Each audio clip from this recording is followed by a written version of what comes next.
Rakyat yang Sama ya berdaulat. harapannya bahwa majelis hakim akan mengabulkan gugatan yang diajukan baik itu kubu 03 maupun juga kubu 01 begitu ya. Nah, saya ke Bang Habib nih sebagai pihak terkait, apa yang dicermati dari gugatan para pemohon ini dan sebetulnya bagaimana strategi untuk mengcounter baik itu kepada kubu 01 maupun juga kepada kubu 03, Bang Habib? Ya, kalau saya cermati ya, permohonan kedua paslon ini sejak berkas permohonan sampai tadi sebagian dari pemohon itu paslon 1 menyampaikan saksi-saksi dan ahli, saya tidak melihat adanya indikasi permohonan tersebut dikabulkan ya. Karena kita bersidang di MK ini kan bukan pertama kali dengan rujukan undang-undang yang sama ya, undang-undang nomor 7 tahun 2017. Memang model beracara, model bersidang di MK itu kan tidak sama persis dengan model di pengadilan perdata terutama. Dikira tadinya mirip, tapi ternyata ada dalam konteks pelaksanaan teknisnya ada hal-hal yang berbeda. Kalau di Mahkamah Konstitusi ini, majelis hakim memang cenderung lebih mengakomodir para pihak untuk menyampaikan segala argumentasinya secara maksimal. Baru kemudian dalam pertimbangan-pertimbangan hukumnya satu demi satu dibahas secara detail, secara rinci ya. Lalu putusannya MK ketika bicara soal pertimbangan putusan, MK kembali kepada hitohnya, kembali pada dasar hukumnya bahwa Mahkamah Konstitusi itu strict ya, membahas soal hasil ya, bukan sekedar proses atau prosedur. Nah, ini yang saya lihat gejalanya sama. Kalau kita bandingkan misalnya 2019 itu lebih ekstrim lagi karena yang maju bukan sekedar anaknya presiden tapi presidennya sendiri. Dan maka segala incumbent. Segala bentuk tindakan incumbent ya kan dituduh untuk menguntungkan dirinya sendiri, kementeriannya. Jadi dulu ini kan bansos dan struktur aparatur penyelenggara negara dipersoalkan. Waktu itu juga sama persis, bansos ya kan, kalau kita baca putusan Mahkamah Konstitusi 1 2009 terutama halaman 1831 dan seterusnya sampai 1840, satu bansos, dua struktur pemerintahan negara.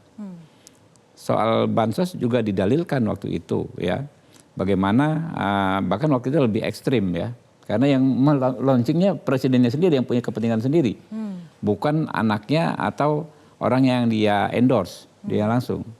Nah, pada kesimpulan ternyata Mahkamah mengatakan pemohon tidak bisa memfaktualisasikan, artinya tidak bisa membuktikan adanya relasi hukum antara pemberian bansos dengan keuntungan yang diperoleh paslon petahana waktu itu. Begitu juga penggunaan struktur negara waktu itu, kalau nggak salah seingat saya almarhum Pak Cahyokumolo yang diserang habis-habisan menggerakkan ASN supaya tidak sekedar netral tetapi juga mengkampanyekan program-program pemerintahan Jokowi. Ya, ada pertemuan kepala desa juga sama persis. Ya. Tapi intinya Mahkamah Konstitusi berketetapan bahwa sesuatu yang dilakukan secara hukum, tidak yang dilakukan by law ya, tidak melanggar hukum oleh incumbent, itu bukan sesuatu yang salah. Oke, jadi dari indikasi itu yang dulu pernah terjadi tidak akan dikabulkan begitu ya? Makanya. Kita harus jeda dulu sebentar soalnya Bang Habib, nanti dilanjutkan lagi boleh ya? Nih. Makanya rakyat ya kan ya, yang memang menginginkan keberlanjutan, wajar kalau mengapresiasi semua capaian pemerintah sama seperti tadi kan dikatakan hubungan antara bansos dengan meningkatnya dukungan kepada Pak Prabowo. Memang ada hubungan, tapi itu hubungan yang tidak melanggar hukum. Sama seperti rakyat yang suka dengan jalan tol misalnya. Ada jalan tol ya kan ya, bagus. Suka dengan Pak Jokowi. Narasi kami kan melanjutkan kebijakannya Pak Jokowi. Otomatis orang yang suka jalan tol mendukung Pak Prabowo dan Mas Gibran. Itu tidak melawan hukum, tidak melanggar hukum gitu loh. Begitu juga misalnya rakyat yang suka sepak bola kita menang. Di era Pak Jokowi sepak bola kan kemarin bagus, menang ya kan. Tentu rakyat yang puas dengan prestasi olahraga di zaman Pak Jokowi juga pasti akan meningkat untuk memilih Pak Prabowo. Tapi bukan karena sebab yang melawan hukum. Nah, ini yang tadi gagal ya disampaikan, dibuktikan oleh ahli yang dihadirkan.